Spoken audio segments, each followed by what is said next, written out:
I'm Rachel Horgan. Join me each episode as I sit down with a guest co-host covering the latest business stories in the Seattle area. We'll read the news so you don't have to. This is The Weekly.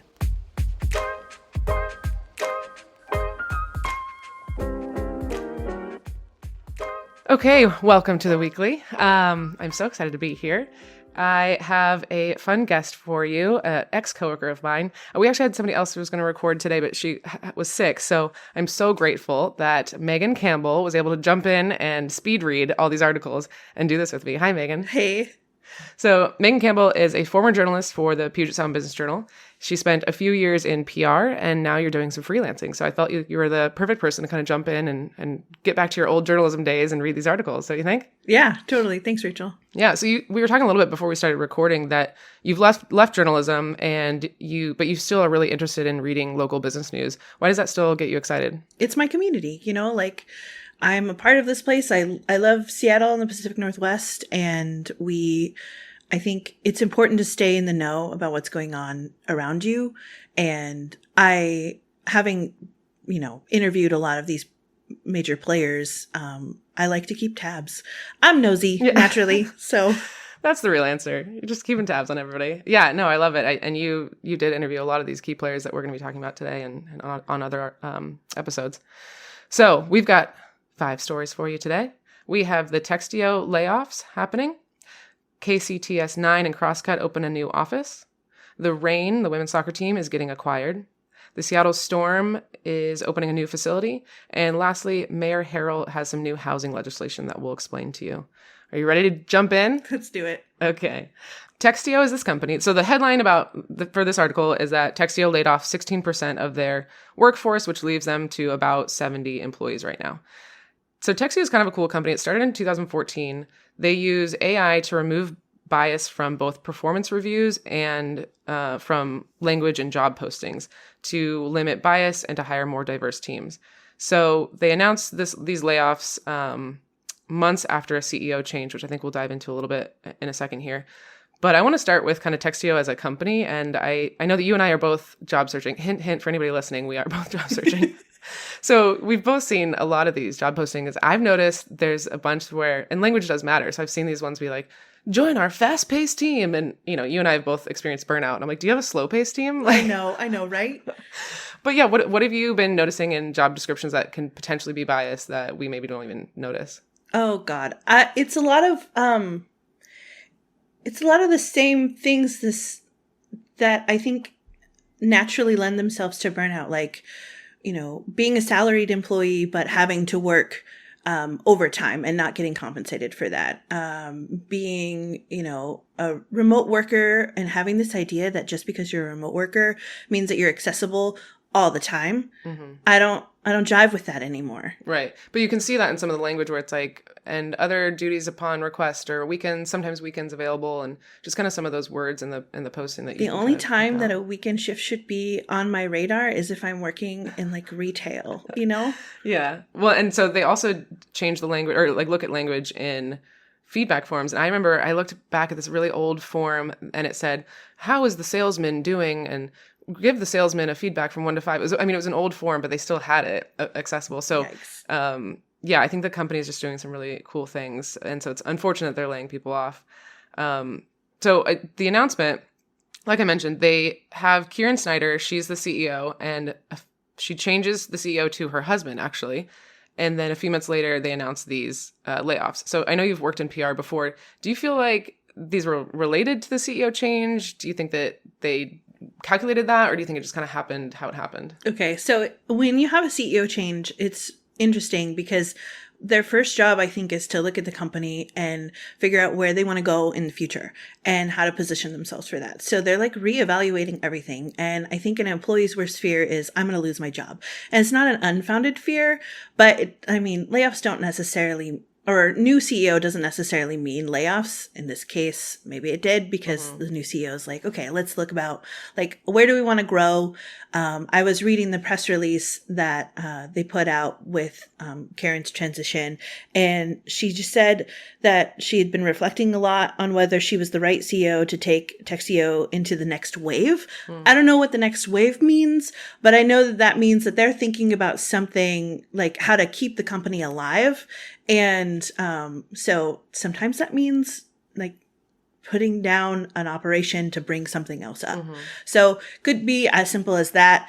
And then you have to think about the text market as a whole right now. Like, there's a lot of disruption going on with AI, kind of like what we saw with COVID and disruption on retail and restaurants. And the text market didn't experience the same sort of disruption that the rest of us did. They saw an uptick in hiring. And so there might be some kind of like equaling out happening right now across the board in the text world. So, because AI is a huge disruptor.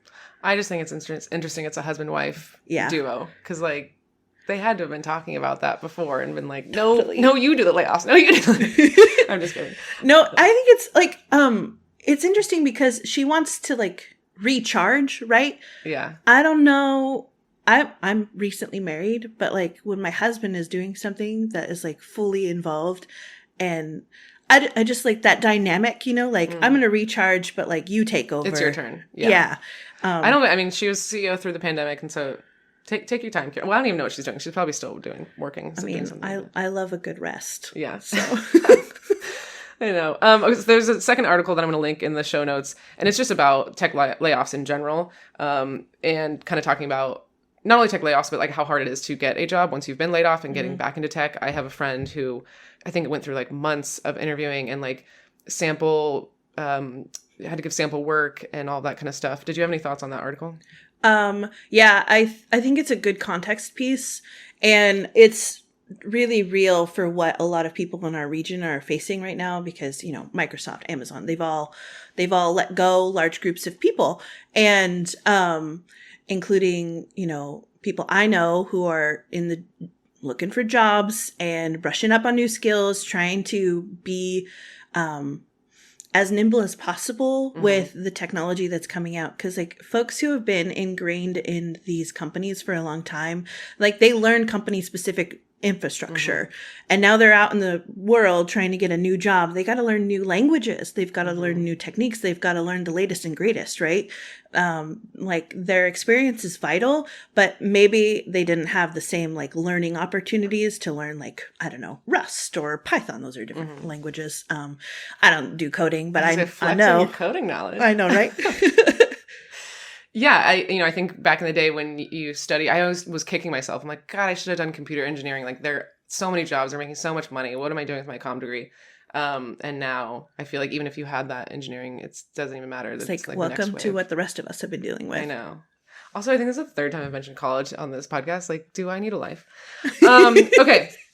Let's move on to our next story. We have KCTS9 and Crosscut. They're both media companies that combined and opened up a new office. I chose this article partly because it is relevant. It was a big news story, but also I know that you work in media, so I thought you'd have some good input on this.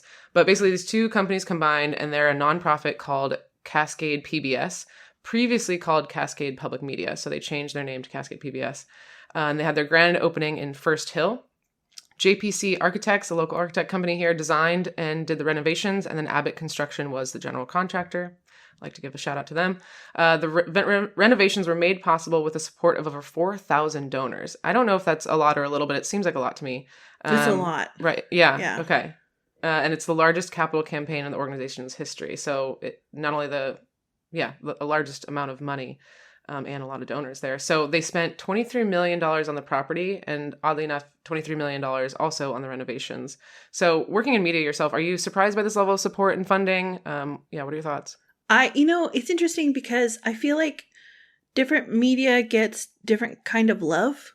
And media is a hard industry. It's hard to convince people to give you money for something that they think should be inherently free. And like, I don't disagree. Like, we should all have access to this information. However, people need to get paid to do it. So like to see CBS or like NPR, year after year, raise enough money to continue to thrive, and do the good work that they do is so valuable to not only the people who are working in that industry, but also everyone else who takes advantage of that output. So I'm less surprised to see it with like CBS. I would be surprised to see it with like the like community weekly newspapers that are around town, just because those don't get as much love as some of the bigger players. But like CBS is such a well-known like and valuable nonprofit arm of media that it doesn't really surprise me that they were able to get that money. But at the same time, it's like, how awesome is it to see 4,000 people like give over their hard-earned money so we could have great news coverage of our local industries and our local communities. Yeah, absolutely. And then I mentioned they did a rebranding, so they were Cascade Public Media and now they're Cascade PBS. How do you feel about that rebranding from like a PR perspective? Rebrandings are so weird. I don't know. It's a matter of identity, and every time someone does it, it's like, this is because this is who we are at our core. And I don't know that it's super necessary, but because like a brand is a brand, you have a name and recognition. But if you're trying to like build off of something, I get it. Mm-hmm. Because they're building off the initial PBS. Like we all know that PBS logo, so they're probably trying to kind of harken back to that. Yeah, I haven't done a lot of research on this, but I feel like it's like a fresh new start, you know, mm-hmm. like new building, new me, new energy. New year, new Cascade PBS. Yeah. I mean, don't even get me started. This is reminding me of how HBO is such a strong brand. And then they're like, JK, we're Max now. I'm like, what? Why would you do that? I know. So, I'm like, what? I don't. So some rebranding is good. Some I don't understand. Yeah, same. Anything else you want to mention on this one? No, it's just super cool to see. Love to see the support. Yeah, absolutely. Okay. Third story here. I love this story. I am a women's soccer fan. So the previously named OL Reign is being acquired. So that's the Seattle women's soccer team here. And I want to give a little history about how this came to be. So Bill and Teresa Predmore established the Reign in 2012. They sell 93% to what's called the OL Group in 2020, hence why they were called OL Reign, if anybody was wondering why that was. And they sold to the OL Group for $3.5 million. Now, the OL Group announces that they have reached an agreement to sell to a group of investors that includes the Sounders for $58 million for all of their stake in it. They're giving it all away. And I want to be clear here. It's the headline kind of bothers me because it says the Sounders are buying the Reign, which it's not that simple, right? Like it's a group of people that own the Sounders are also going to be owning the Reign. And part of that group is a private equity firm, Carlyle, I believe. Yeah. Yeah. And so if you've noticed, I went to the home opener. There was a bunch of people there. It was really great to see, but they are now called Reign FC. So Reign Football Club again now. So intense growth for women's sports, Megan. We've got 3.5 million, and then a few years later, up to 58 million in 40. Like that's crazy. Holy heck, right? Yeah. What are your thoughts? So cool. I'm not very into sports, but I love to see growth like this anywhere, but specifically when it relates to women industries growing. That just like harkens back to how much. Like there's such a huge population of women. Mm-hmm. And it's sad that, over the decades, centuries, it's been so male dominated. And so it's really cool to see like the other half of the population mm-hmm. getting their time.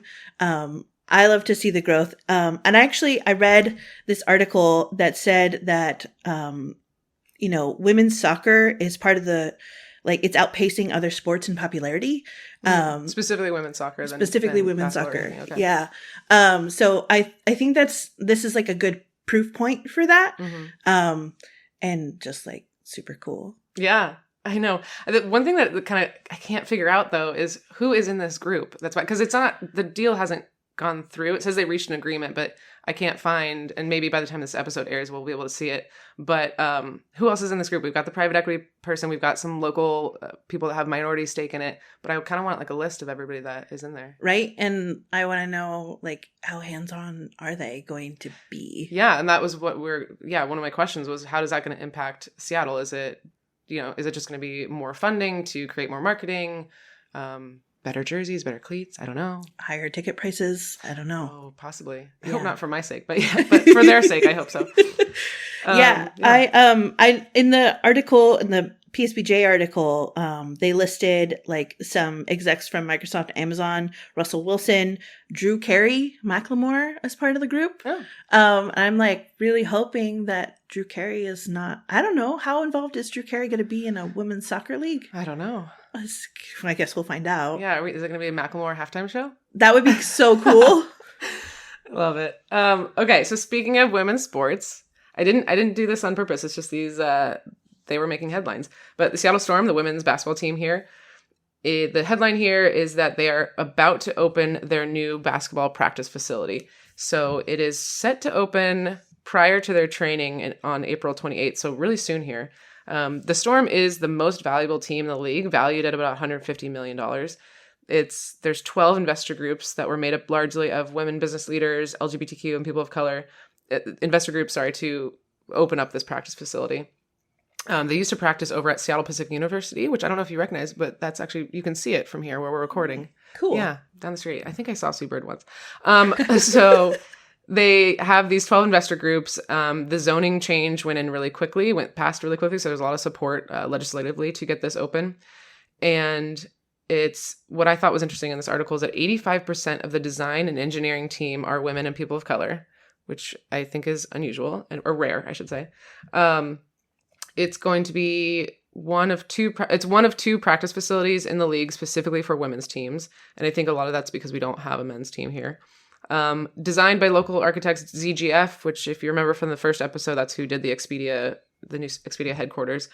It's not going to be open to the public. So different from, again, the other episode about the UW facility where people can come watch. This one's really just for the Storm team to practice and maybe an occasional youth camp, it said. So, it's pretty cool to see. What do you think about this? So I was doing research on construction and architect industries, and I knew you were going to do research on this. I was like, Megan, just read these articles and we'll talk about it. And you're like, I've done a deep dive. So I was reading about how it's both are male dominated industries, right? And but recently more women have been graduating from school to be a part of construction and architecture. So we're starting to find out what that means for people living and experiencing buildings. And I don't know what was considered for this building. I just know that when you bring in people who are diverse, you get points of view and perspective that are take into account how heavy a door might be to open, ventilation, and your point, I think you. One of my friends was telling me how they moved into a new space and there's no outlets in the women's bathroom. So if they need to curl their hair before they leave, blow dry their hair, whatever, there's no outlets. I also look for purse hooks everywhere I go, and when I don't see one, I'm like, woman was not in the meeting when they built this. Right.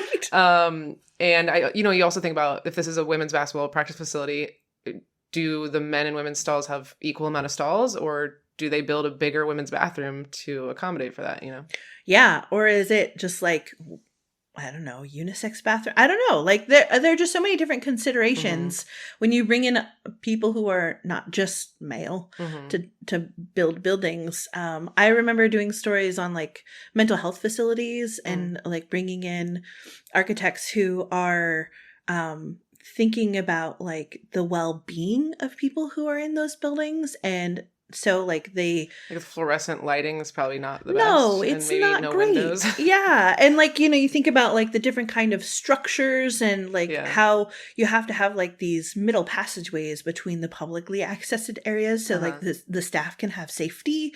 It's just the things you wouldn't consider are now being considered, which is. I know. I think that if you just look at it simply. It's like, well, a building's a building and like It's a bathroom's a not. bathroom, but it's not. I think that like your space and your environment really has an impact. So I'm really excited. Maybe we'll somehow get a tour of this place. I'd be really curious to see what the new facility looks like. That would be really cool. Yeah, I think the only other thing I had on that was just, again, the increase in business value for women's basketball. Specifically, obviously, if you haven't heard of Caitlin Clark, I don't know where you're living, but women's basketball is taking off. And it's very cool to see. And I'm glad that Seattle is at the forefront of that with this new facility. Yeah, totally. We're already at our last one. I want to keep hanging out with you. Okay, so Mayor Bruce Harrell, Seattle Mayor Bruce Harrell, he wants to make it easier for property owners to convert their commercial buildings to residential use. So the headline on this one is that he proposed legislation in that, like I said, making it easier. So things like different laws so that they can get like benefits. So reducing fees on some of these things, giving some benefits to them financially probably. And he submitted this to City Council last week. Yes, includes exemptions and cost reductions. So there was concerns over the loss of tax revenue with these empty commercial real estate buildings.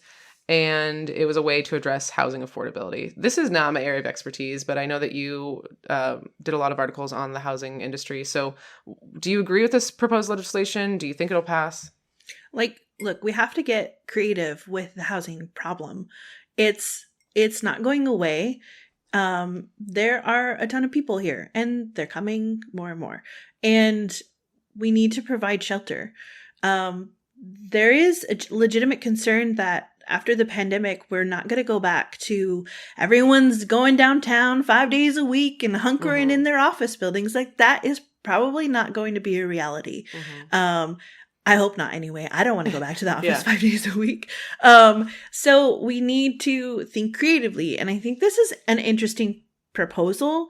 There are a lot of building space downtown and like those views, man, I would love to have one of those. Yeah. So I just think that this is a good creative solution that could bring people back to the city center and keep it lively, you know, like I always thought it was kind of strange that with downtown Seattle, there wasn't more residents. Like, I know that there are residents down there, but it's not a residential neighborhood. So to have a conversion of commercial property to residential property, I think is a good solution. And as far as it'll get passed, I don't know, but I think that Harrell has a lot of support on city council right now. And we need to address the housing needs. So, could be interesting. Yeah, I know. In our first episode, we were talking about how it's not always that simple to convert a commercial space, like an office space, into housing, and things like plumbing and just, you know, it doesn't convert all that easily. But I'm hopeful that there are some buildings that would convert a little bit easier. And in our last episode with John Scholes, he was talking about how they're really trying to get more locals to come downtown. And I think having some housing down there will help with that. For sure. And I mean, think of the possibilities. You know, you could have people living and working and playing all in one place. Like they wouldn't have to exit. And what would that do to our traffic? You know, just thinking about, because I am a big proponent of like local communities, like neighborhoods. You know, I grew up in a really small town and I like to take that concept of like setting up roots somewhere. I live in Columbia City now, and it's very walkable, and like I'm right next to the historic business district. You know, I get to see all those businesses. I'm not very far from my house, but like going to work is hard.